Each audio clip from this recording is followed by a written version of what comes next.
तुर्की और शाम में 6 फरवरी को आने वाले 7.8 शिद्दत के क़यामत खेज ज़लज़ले से हर सू तबाही का मंजर। रेस्क्यू टीम्स ताहाल जिंदा बच जाने वालों की तलाश में मसरूफ़ अमल है। 296 घंटे के बाद हफ्ते के रोज जनूबी तुर्किया के शहर हताई में तबाह हालत इमारत के मलबे से एक बच्चे समेत 3 अफराद को जिंदा निकाल लिया गया। सरकारी खबर रसाई एजेंसी के मुताबिक हफ्ते के रोज इमदादी टीमों ने मलबे के नीचे से फंसे एक बच्चे समेत 2 अफराद को जिंदा निकाल लिया।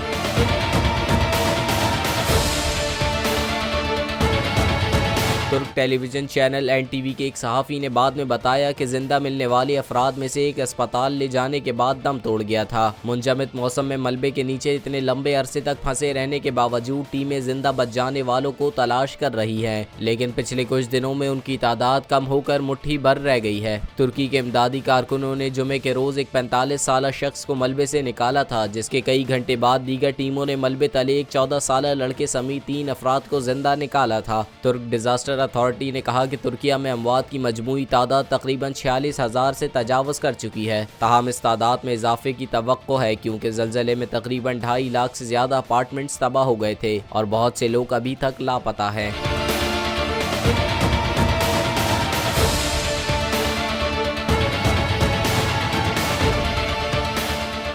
मैं हूं सैयद मुजम्मिल शाह और अब आप मुझे देख सकते हैं सिर्फ बोल न्यूज़ पर। जिंदगी एक मैदान है और PSL 8 में हर टीम को छूना आसमान है। 6 टीमों के बीच धुआंधार लड़ाई।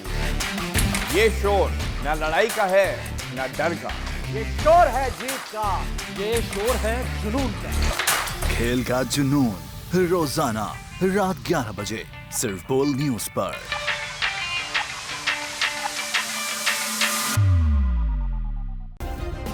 सब्सक्राइब करें और बेल दबाएं ताकि कोई खबर रह न जाए।